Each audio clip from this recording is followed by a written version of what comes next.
Dr. Muhammad Hatta 1902 sampai 1980,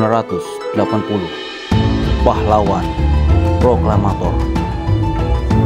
Pada masa awal pendudukan Jepang, ada rencana mengirim Hatta yang dianggap anti-Jepang bersama seorang Jepang bernama Miyoshi, seorang juru bahasa, ke Bandung. Dalam perjalanan di daerah puncak akan dibuat suatu tabrakan yang fatal bagi Hatta dan juru bahasa itu. Miyoshi yang sadar bahwa dirinya akan turun menjadi korban mengajukan suatu usul kepada Mayor Jenderal Yamamoto, Direktur Urusan Umum Pemerintahan, agar dilakukan penyelidikan lebih dahulu terhadap Hatta. Untuk itu, Letnan Kolonel Murase, Kepala Urusan Umum Kempati, mewawancarai Hatta dengan hadiri Miyoshi. Murase bertanya apakah Hatta anti-Jepang. Hatta menjelaskan bahwa ia tidak anti-Jepang, tetapi anti-imperialisme, termasuk imperialisme Jepang seperti yang dipraktekkan Jepang pada tahun 1930 dalam menghadapi Cina. Hatta pernah membicarakan persoalan imperialisme Jepang dengan Hayashi Yojiro, penasehat sipil untuk pemerintahan Jepang, yang setuju bahwa dalam hal tertentu perang Jepang bersifat imperialistis. Murase jelas tersinggung oleh pernyataan Hayashi, tetapi tidak bisa menyangkalnya di depan seorang Indonesia. Rencana pembunuhan itu diurungkan, tetapi Hatta dilahirkan di Bukit Tinggi pada tanggal 12 Agustus 1902. Itu masih harus mempelajari Nippon Seishin, semangat Jepang, agar lebih memahami tujuan Jepang melancarkan perang. Murase terkesan terhadap Hatta yang dilukiskannya sebagai orang yang dingin tetapi lurus dan terus terang. Setelah lulus dari Prince Hendrik School, sekolah dagang Belanda, ia memperoleh beasiswa untuk belajar di Hendricks Hogeschool, sekolah tinggi dagang negeri Belanda. Di negeri itu, dia bertemu dengan rekan-rekannya dari Indonesia, Vlad Subarjo, yang lapang di kota Leiden merupakan tempat pertemuan yang disukai para mahasiswa Indonesia. Hatta sering tinggal di tempat itu pada liburan akhir pekan. Di dinding Vlad tergantung bendera merah putih dengan gambar banteng di tengah-tengahnya. Sebelum duduk, biasanya mahasiswa Indonesia diminta untuk berdiri dan mengheningkan cipta sebentar di depan bendera tersebut. Mereka selalu diingatkan harus lulus di Indonesia. Para mahasiswa itu tergabung dalam perhimpunan mahasiswa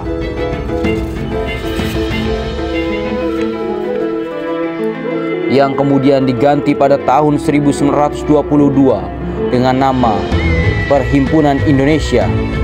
Hatta diminta untuk menduduki jabatan sebagai bendahara dan dewan redaksi majalah kelompok itu yang bernama Indonesia Merdeka. Sebagai mahasiswa, kepribadian Hatta ditandai dengan disiplin diri yang kuat dan pandangan Islamnya yang puritan. Umumnya pembicaraan para anggota perhimpunan terputus pada topik-topik sosial dan dansa, pacar, obrolan biasa di kalangan anak muda. Tetapi kalau Hatta memasuki ruangan, arah pembicaraan langsung berubah. Senda gurau ringan beralih menjadi diskusi mendalam yang lebih bersifat akademik. Hatta dalam suatu kesempatan pernah menyatakan mengenai sikapnya itu bahwa sementara mahasiswa Eropa dapat mencurahkan waktu mereka untuk bersenang-senang, orang Indonesia harus mempersiapkan diri sendiri untuk memenuhi tugas membebaskan rakyatnya dari penderitaan dan kesenangan. Hatta diangkat menjadi Ketua Perhimpunan Indonesia pada tahun 1926 yang dipandang oleh pemerintah Belanda sebagai kegiatan-kegiatan agitator di Belanda yang bisa menyebabkan pertentangan berdarah.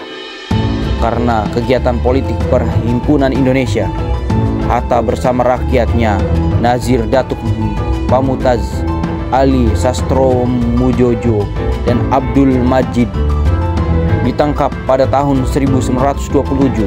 Mereka dihadapkan ke pengadilan pada tahun 1928 didampingi pembela mereka yang piawai, seorang anggota parlemen dari Partai Buruh Sosial Belanda, dan pengacara keputusan pengadilan memutuskan bahwa para tokoh perhimpunan itu tidak terbukti bersalah dan harus dibebaskan. Kegiatan mahasiswa dalam gerakan mahasiswa itu sangat banyak menyita waktunya sehingga masa studinya yang direncanakan 5 tahun berubah menjadi 11 tahun. Namun demikian tidak pernah menyesalinya. Sekembalinya di tanah air, Hatta pada tahun 1932 menggabungkan diri dengan PNI. Sementara itu, Soekarno setelah keluar dari penjara menggabungkan diri dengan Partindo, Partai Indonesia. Kedua partai itu saling bersaing. Persaingan itu sering dianggap sebagai persaingan pribadi antara dua orang tokoh, Hatta dan Soekarno. Hatta menegaskan bahwa perselisihan itu muncul karena Partindo menolak dasar kedaulatan rakyat yang telah menjadi darah daging anggota PNI. Partai-partai politik pada waktu itu saling bersaing karena adanya perbedaan persepsi dan strategi perjuangan. Di samping masalah ideologi, Hatta bersama 6 anggota PNI baru karena aktivitas politiknya ditangkap dan pada bulan Januari 1935 diasingkan ke Boven di Gul, Iran Barat. Laporan-laporan surat kabar asing melukiskan tempat hukuman itu sebagai kolam neraka di mana malaria dan demam berdarah pada saatnya akan memusnahkan koloni itu. Pada bulan November 1935, karena berbagai protes, pemerintahan Belanda memerintahkan pemindahan Hatta dan Syahrir ke Banda Neira. Di tempat pembuangan baru itu, mereka bertemu dengan Dr. Tibto Mangunkusumo dan Iwa Kusuma Sumantri pada tanggal 1 Februari 1942. Hatta dan Syahrir dengan memakai pesawat amfibi Amerika Catalina dipindahkan ke Jawa. Kira-kira sebulan kemudian Belanda menyerah, kalah dengan Jepang. Kekalahan Belanda itu menyebabkan Hatta bebas. Soekarno tiba di Jawa dari pembuangan pada tanggal 9 Juli 1942. Ia dan keluarganya menginap di rumah Hatta. Hal itu menunjukkan bahwa isu yang telah memisahkan pada masa lampau dapat dikesampingkan. Syahrir bergabung dengan kedua orang itu. Dalam pembicaraan awal mereka, dukungan Hatta dan Syahrir mempertebal kepercayaan diri Soekarno. Pertemuan itu merupakan awal dari periode kemitraan politik yang membuat mereka digelari Dwi Tunggal. Masa pendudukan Jepang tidak membuat hidup Hatta lebih mudah. Hal itu terbukti adanya usaha pembunuhan atas dirinya yang diurungkan dan berbagai tekanan politik yang harus dipikulnya.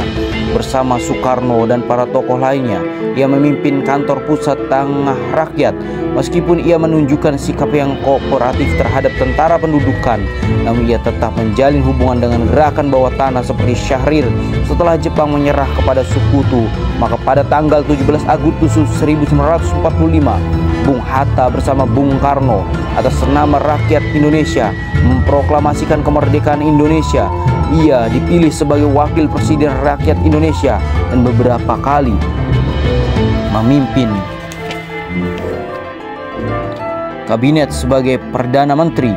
Pada tahun 1949, Hatta memimpin delegasi Indonesia dalam konferensi Majabundar di Haag, negara Belanda. Hasil konferensi itu adalah pengakuan kedaulatan dari pemerintahan Belanda kepada Republik Indonesia.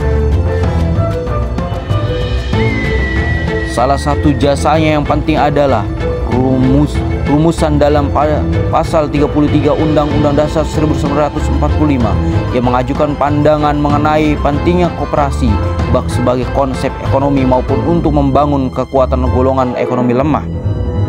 Hatta mengetahui bahwa pedagang dan petani Indonesia rentan terhadap konsorsium internasional dan sistem pasar dunia. Meskipun menentang individualisme, ia tidak pernah menyerahkan agar individu tidak boleh memiliki hak untuk berdagang atau memiliki kekayaan pribadi.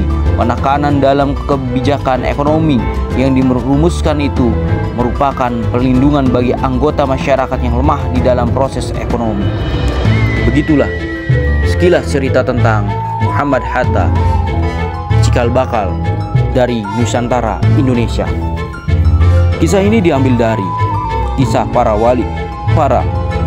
pahlawan bangsa, karangan MB Rahimsyah AR, penerbit Gresinda Press Surabaya.